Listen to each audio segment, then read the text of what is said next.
Daniel stood in the shadowed foyer of their Pacific Heights penthouse, the cold, heavy metal of the vintage Porsche keys biting into his palm. From the master suite down the hall, Margot's laughter echoed, a dismissive, sharp sound that cut through the quiet night. "Go ahead, leave," she had smirked moments ago, swirling her $100 Cabernet, entirely oblivious to the fact that her words were not a challenge, but a release. She thought he was throwing a tantrum. She didn't know he was erasing himself. Welcome to a tale of gilded cages and the ultimate price of arrogance. If you enjoy deep, slow-burn stories of betrayal and finding freedom, subscribe and stay with us. The silence in the penthouse was expensive. It was the kind of thick, insulated quiet that only $10 million of Pacific Heights real estate could buy, designed to keep the noise of San Francisco out. But tonight, it couldn't drown out the toxic hum of a dying marriage. Daniel Foster stood motionless in the expansive marble foyer. The ambient lighting caught the sharp angles of his jaw, tense and unyielding.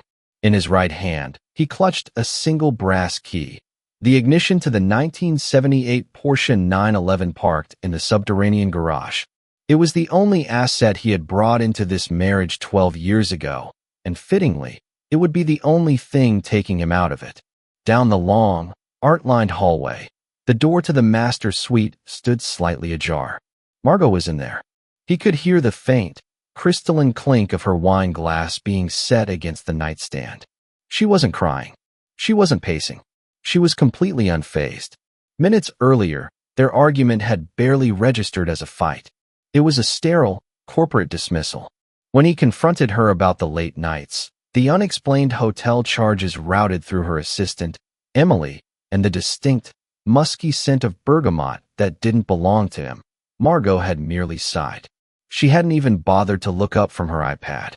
"Oh, Daniel, please," she had murmured, her voice dripping with the effortless condescension she reserved for underperforming startups at Sinclair Ventures. "Don't be tedious. If you're going to throw a tantrum over my networking, go ahead, leave. Take a few nights at the St. Regis. Put it on the black card." Then came the smirk, that sharp, arrogant upward tilt of her lips that told him exactly what he was to her, a dependent, a kept man who would inevitably come back when the reality of losing his gilded lifestyle set in. He didn't scream. He didn't smash the baccarat crystal vase on the console table. He just looked at her, truly looking past the perfectly tailored silk robe and the flawless blowout, seeing the absolute void of empathy underneath. Standing now in the foyer, Daniel adjusted the strap of the worn canvas duffel bag on his shoulder. It contained 5 pairs of jeans, some shirts, his passport, and a burner phone. He had left the Rolex she bought him for their anniversary on the bathroom counter. He left the platinum credit cards in the top drawer of his dresser. He took one last look at the sprawling living room, the panoramic view of the Golden Gate Bridge wrapped in a suffocating midnight fog. The air in the apartment felt heavy, tainted by the lingering ghost of Derek Stone's cologne on Margot's coat. Daniel turned the deadbolt. The lock clicked with a quiet, final finality. As he stepped into the private elevator and pressed the button for the garage, he pulled out his phone, his thumb hovering over an encrypted folder labeled Dashcam Archive. He didn't need to watch the video again, but the glowing thumbnail was a necessary reminder of why he could never look back. 3 months earlier, the subterranean garage of the Sinclair Ventures building had been a tomb of polished concrete and fluorescent humming. Daniel had been sitting in the driver's seat of his vintage Porsche, the faint smell of aged leather comforting him as he plugged a microSD card into his laptop. Margot had borrowed his car the previous evening while her custom SUV was being detailed, casually mentioning a strange, rattling vibration near the dashboard. Trying to play the helpful, attentive husband, Daniel had pulled the memory card from the discreet, high-end dashcam, hoping the audio feed had caught the mechanical issue. Instead, he captured the autopsy of his marriage. The video file, time-stamped at 11:45 p.m., showed nothing but the dark, winding stretch of the Pacific Coast Highway cutting through the fog. But the audio was crystal clear, completely isolated from the road noise. It wasn't a rattling engine. It was the unmistakable, deep baritone of Derek Stone, the CEO of Stone Capital and Margot's fiercest corporate rival. "You're playing a dangerous game, Margot." Derek's voice had resonated through the laptop speakers, laced with an intimate, predatory arrogance. Then came Margot's laugh. It wasn't the sharp, performative chuckle she used at Silicon Valley charity galas, nor the condescending scoff she directed at Daniel. It was a breathless, reckless sound. "Danger is exactly why I'm in this car, Derek. God knows I don't get it at home. Daniel is comfortable. He's like a reliable, expensive piece of furniture." Sitting alone in the cold garage, Daniel hadn't gasped. His heart didn't race. It seemed to stop altogether, freezing the blood in his veins. The audio continued, capturing the sickening rustle of expensive fabrics, the hushed, urgent whispers, and the heavy breaths that painted a vivid, agonizing picture of what was happening in the passenger seat of his own car. The betrayal was a physical weight, pressing down on his ribcage until the air in the cabin felt thin. His hands, gripping the steering wheel, turned stark white at the knuckles. A primal, searing urge had screamed at him to take the elevator up to the top floor, to kick open the heavy glass doors of her corner office, and hurl the laptop onto her mahogany desk. But as his trembling finger hovered over the pause button, a chilling clarity washed over the burning humiliation. If he confronted her in a fit of passion, he would be obliterated. She held every financial lever. The prenuptial agreement he had naively signed 12 years ago was an ironclad fortress protecting her empire. He would be cast out into the streets with nothing but a public scandal, meticulously spun by her ruthless PR team to make him look unstable. He couldn't win a screaming match against a woman who felt absolutely nothing for him. He could only win a war she didn't know they were fighting. Daniel slowly closed the laptop. The screen went dark, mirroring his pale, expressionless face in the glass.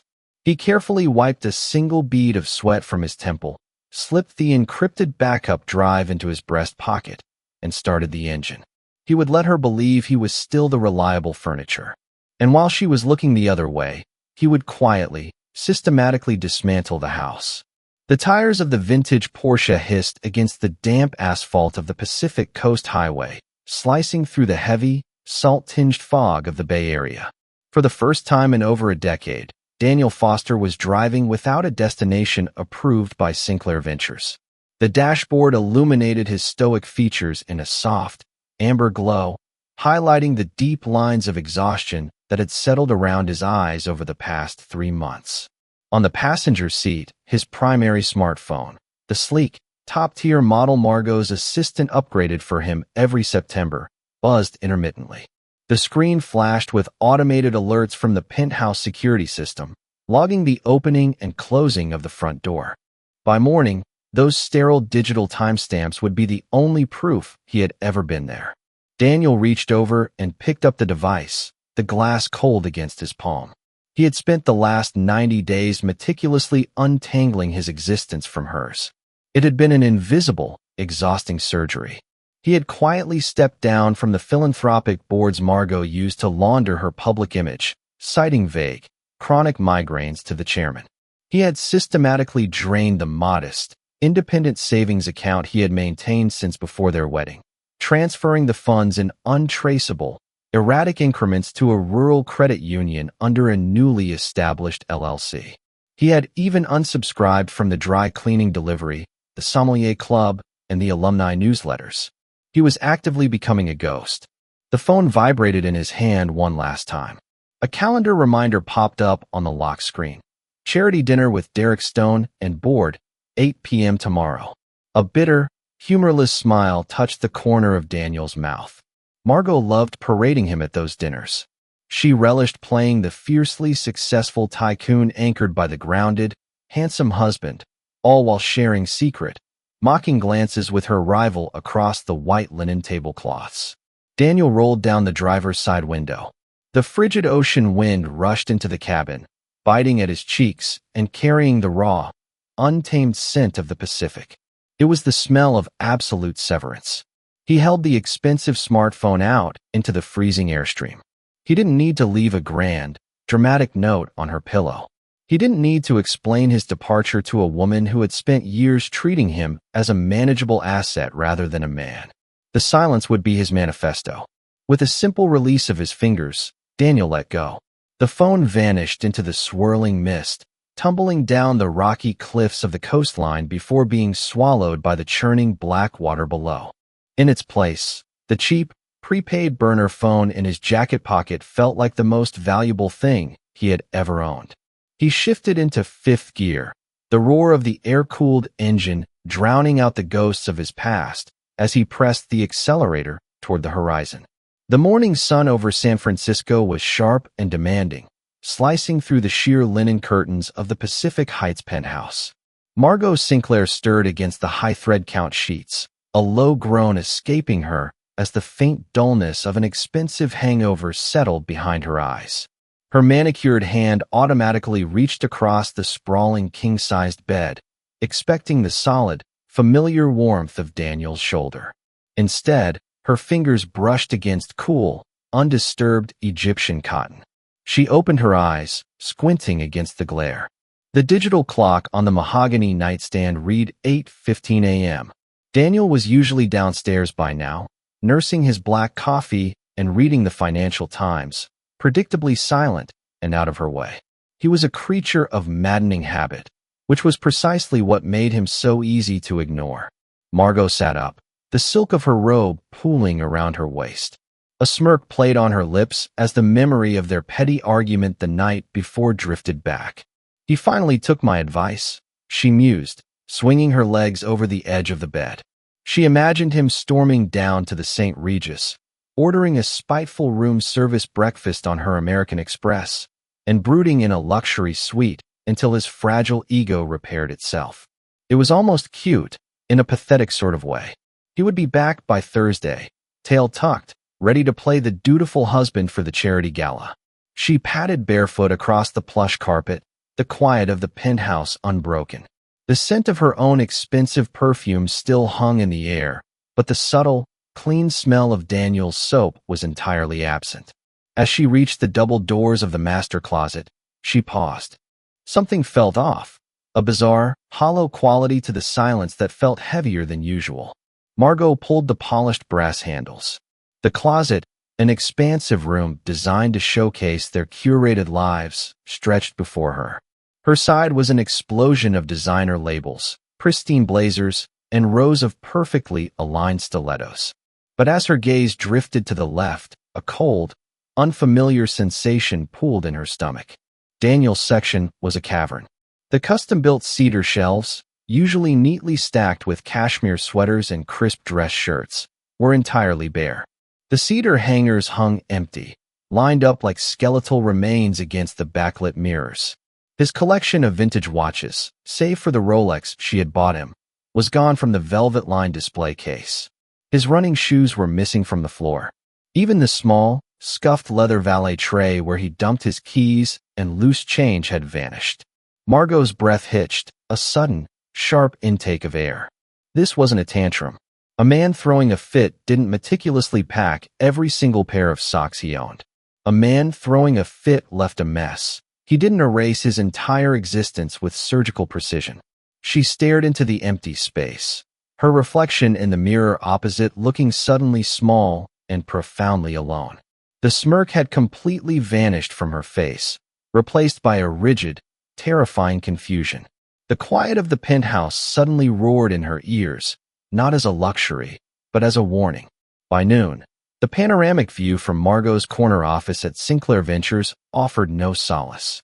The San Francisco skyline, usually a sprawling chessboard she commanded with effortless authority, suddenly felt suffocatingly vast and empty. She stood rigid by the floor-to-ceiling glass, her smartphone pressed so tightly against her ear that her knuckles ached. "The number you have reached is not in service." Margot ended the call, her thumb jabbing the red icon on the screen. That was the 12th attempt. Not a voicemail. Not a continuous ring. Not in service. Daniel had possessed the same phone number since the day they met, long before the penthouse and the black cards. Disconnecting it wasn't a tantrum. It was an act of erasure. The heavy mahogany door clicked open, and Emily Burton, Margot's senior executive assistant, stepped into the expansive room. Emily's usually brisk, impenetrable demeanor was noticeably frayed, her eyes darting nervously toward her boss. "Well," Margot snapped, her voice cracking like a whip without her turning away from the window. "I checked with the St. Regis, Miss Sinclair," Emily said, her tone carefully modulated to avoid triggering an explosion. "Mr. Foster hasn't checked in. I also discreetly contacted the Four Seasons, the Fairmont, and the Rosewood Down in Menlo Park. There are no reservations under his name. No walk-ins matching his description." Margot finally turned, her sharp, striking features hardening into a mask of pure tension. "And the accounts? The Platinum? The joint Amex?" Emily swallowed hard, opening the leather folio in her hands. "That's the thing. There has been absolute zero activity on any of the cards since yesterday afternoon, a $12 charge at a local coffee shop. Furthermore," Emily hesitated, her fingers trembling slightly as she held up a printed spreadsheet. "I ran a quiet audit on the personal portfolios, just to be thorough. Over the last 90 days, Mr. Foster has been systematically removing himself as an authorized user on all secondary accounts. He even transferred the title of his vintage Porsche out of the marital trust 6 weeks ago. The paperwork was filed flawlessly." A cold, metallic taste flooded Margot's mouth. The air conditioning in the glass tower suddenly felt freezing, biting into her skin. 90 days. 3 months. The timeline struck her chest like a physical blow. 3 months ago was precisely when she and Derek Stone had begun their careless, intoxicating trysts, often relying on the discreet cover of Daniel's car. She had arrogantly assumed her husband was entirely oblivious, blinded by the comfortable luxury of the life she provided. But the devastating truth was unspooling in front of her. While she was reveling in the arrogant thrill of her secret affair, Daniel had been quietly, methodically dismantling his financial and legal ties to her empire right under her nose. Should I contact Mark Stevens at the private security firm?" Emily asked, taking a hesitant step back as she witnessed the rare, terrifying fracturing of her boss's composure. "No," Margot commanded, her voice dropping to a hollow, breathless whisper. "Speak to absolutely no one about this. Leave the room, Emily." As the heavy door clicked shut, Margot leaned against her massive desk. The sleek wood offered no support for the sudden, violent tremor in her hands. She wasn't just missing a husband. She was entirely alone, outplayed by the very man she thought she owned. For the first time in her professional career, Margot Sinclair abandoned Sinclair Ventures in the middle of a Tuesday afternoon. She bypassed her driver, taking the keys to her custom SUV and driving herself back to Pacific Heights in a suffocating, white-knuckled trance. The penthouse greeted her with the same mocking, expensive silence. She marched past the foyer, her stilettos sinking into the Persian runners, heading straight for the guest wing. At the end of the hall was Daniel's study. It was a room she rarely entered, viewing it as a harmless sanctuary where he tinkered with architectural models and read history books. She turned the brass knob and pushed the heavy oak door open. The air inside felt dead, carrying the faint, sterile scent of lemon polish and dust. The floor-to-ceiling bookshelves, once lined with his extensive library, were completely stripped. The naked wooden shelves stared back at her like stripped bones. Margot walked slowly toward the center of the room. The solid mahogany desk was entirely cleared. There were no pens, no notepads, no framed photographs of their Aspen vacations. It was as if he had never inhabited the space. She rounded the desk and sank into his leather chair. The material was ice-cold against her skin. A frantic, desperate energy seized her. She began pulling open the desk drawers. The top 2 were empty, wiped clean of even a stray paperclip. The hanging file rails in the lower cabinets had been gutted. But as she yanked open the very bottom drawer, it didn't glide effortlessly. It caught on something. Margot reached inside and pulled out a single, unmarked manila folder. It was the only item left in the entire room, deliberately placed. Her hands trembled slightly as she flipped the heavy cover open. Inside lay 2 distinct items. The first was a carbon copy receipt from an elite auto detailer for her SUV, dated exactly 92 days ago, the exact night she had asked to borrow his vintage Porsche so she could meet Derek Stone at the Seaside Inn without being recognized by the valet. The second item was a glossy, folded pamphlet. It was the user manual for a high-end, voice-activated cabin dashcam. A red circle had been drawn with a fine-tip pin around the device's premier feature, crystal-clear interior audio recording. The pieces of the puzzle snapped together in Margot's mind with a violent, sickening crack. The air in the study suddenly vanished. He hadn't just suspected her. He hadn't just found a stray text message or smelled another man's cologne. He had recorded the entire evening.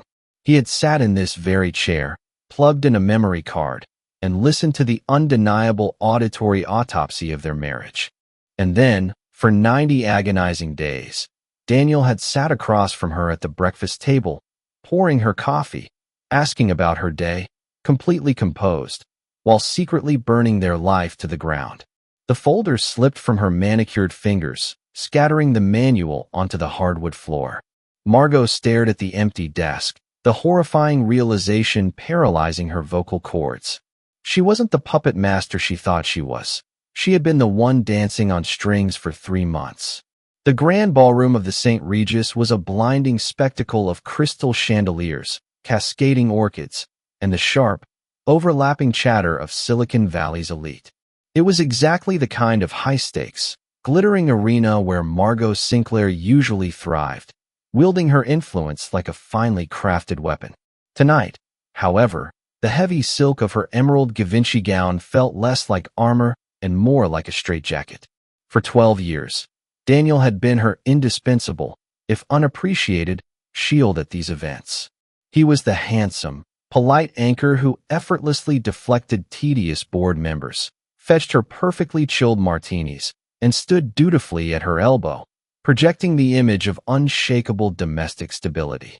Without him, the sheer physical space beside her felt violently empty. The whispers seemed louder than the string quartet playing in the corner. Every passing glance from a rival CEO or a venture capitalist felt like a spotlight on the glaring vacancy at her side. She accepted a glass of champagne from a passing waiter, her fingers gripping the delicate crystal stem so tightly she feared it might snap. She just needed to make an appearance, secure the optics, and retreat to the silent penthouse. I have to admit, Margot, I didn't think you actually had the nerve to pull the trigger. The deep, familiar baritone slid over her shoulder, accompanied by the distinct, musky scent of bergamot. Margot stiffened. 3 days ago, that voice had fueled a reckless, intoxicating ego trip. Tonight, the sound of Derek Stone sent a wave of sheer, cold nausea washing over her. She turned slowly, arranging her features into a mask of polite indifference.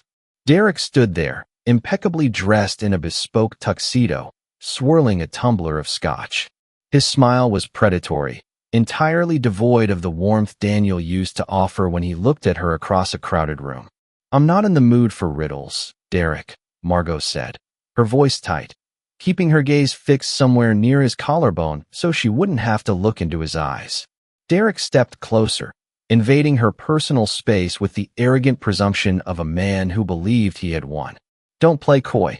The entire foundation board received Foster's official resignation letter this morning, relocating indefinitely, effective immediately, citing the irrevocable dissolution of his marriage. It was elegantly brutal. The legal department has been buzzing about it all afternoon. The ballroom around Margot seemed to tilt on its axis. The chandeliers blurred into streaks of jagged light. Daniel hadn't just vanished into the night. He had meticulously dismantled his public ties to her empire, legally and formally notifying her most critical professional circle before she even realized he was gone. He had controlled the narrative, leaving her to blindly navigate the fallout. "He sent a letter to the board?" she managed to whisper, the icy control she prided herself on finally fracturing. "Copies to the managing directors, too," Derek chuckled, taking a sip of his scotch, entirely oblivious to the absolute terror draining the color from her face. "Honestly, good riddance to the dead weight. He was a comfortable accessory, but we both know he was never going to keep up with you." Now we don't have to hide in the back of his tragic little vintage car anymore. Margot stared at Derek, truly stared at him. Stripped of the forbidden thrill, the secrecy, and the dangerous rebellion, she saw exactly what she had traded her marriage for. Derek was a mirror reflecting her own worst traits: callous, narcissistic, and profoundly empty. There was no loyalty here, no quiet devotion. If Sinclair Ventures ever stumbled, Derek would step over her without a second thought. Daniel, the man she had mocked as tedious, the man she had treated as a disposable dependent, had possessed the brilliant, cold-blooded restraint to endure 3 months of her blatant disrespect just to orchestrate a flawless exit. He had outplayed her, not with screaming fits or shattered glass, but with absolute, lethal silence. A suffocating panic gripped her throat. The champagne glass slipped from her trembling hand, shattering against the polished marble floor. The sharp cracks silenced the immediate vicinity, drawing the curious, hungry stares of the surrounding guests. Derek frowned, stepping back to avoid the splash, looking at her not with concern, but with mild embarrassment. "Pull yourself together, Margot. People are looking." She didn't answer him. She didn't offer a charming excuse to the guests or apologize to the approaching waitstaff. Without a word, Margot turned her back on Derek Stone, on the charity board, and on the glittering room of sycophants, fleeing toward the exit. The chill of the San Francisco night hit her face as she pushed through the revolving doors, but it was nothing compared to the freezing, desolate reality she was returning to. She was the architect of her own absolute ruin, and for the first time in her life, she had no one to blame but herself. The heavy oak doors of the Pacific Heights penthouse clicked shut behind Margot, sealing her inside the $10 million tomb. The silence she had once bought to keep the noise of the city out now roared in her ears, suffocating and vast. She dropped her clutch onto the marble console table, ignoring the sharp sound it made, and kicked off her stilettos. The cold floor bit into her arches, grounding her in a reality she could no longer deny or manipulate. She walked mechanically through the expansive living room, past the floor-to-ceiling windows overlooking the glittering Golden Gate Bridge. The view, once a symbol of her conquest over San Francisco, now felt like a cruel, panoramic taunt. She was the undisputed queen of Sinclair Ventures, yet she was standing in the center of her empire, entirely alone. Margot sank onto the plush, cream-colored sofa where, just a week ago, she had so casually dismissed her husband. She pulled her knees to her chest, the heavy silk of her Givenchy gown pooling awkwardly around her. The scent of Derek's cologne, the smug, arrogant curl of his lip at the gala, replayed in her mind, turning her stomach. She had traded a man who had loved her quietly and steadfastly for a hollow thrill with a corporate shark who only valued her power. She picked up her phone, the screen illuminating her pale, drawn face. Her thumb hovered over the contacts list, scrolling past the names of board members, sycophantic executives, and high-priced lawyers. There was no one to call. No one who actually cared about Margot, the woman, rather than Margot Sinclair, the CEO. A choked, ugly sob tore from her throat, shattering the immaculate quiet of the room. She buried her face in her hands, the dam finally breaking. The realization hit her with the force of a physical blow. Daniel wasn't coming back. He hadn't left to teach her a lesson or to negotiate a better settlement. He had left because she had completely extinguished his love, replacing it with a cold, calculated indifference that matched her own. Hundreds of miles away, the morning sun broke through the coastal fog of a small, unnamed town in the Pacific Northwest. The light spilled across the worn, wooden floorboards of a modest, second-story apartment overlooking a bustling harbor. Daniel Foster stood by the open window, a mug of black coffee warming his hands. The air was thick with the smell of salt and pine, a sharp, bracing contrast to the sterile, filtered atmosphere of the penthouse. Down below, the vintage Porsche was parked on the street, the morning dew gleaming on its hood. He was wearing a simple, faded t-shirt and jeans, his shoulders finally relaxed after years of rigid tension. The heavy, invisible weight of Margot's expectations, her condescension, and her ultimate betrayal had completely evaporated. He took a slow sip of his coffee, watching the fishing boats cut through the dark blue water of the bay. There were no board meetings today, no charity galas to endure, no calculated PR smiles to paste on his face. He didn't have to pretend to be a prop in a life that wasn't his.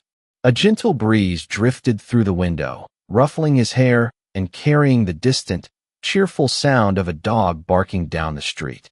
He turned away from the harbor, taking in the small, sunlit room. It was sparse, furnished only with a comfortable armchair, a sturdy desk, and a few boxes he had yet to unpack. But it was his.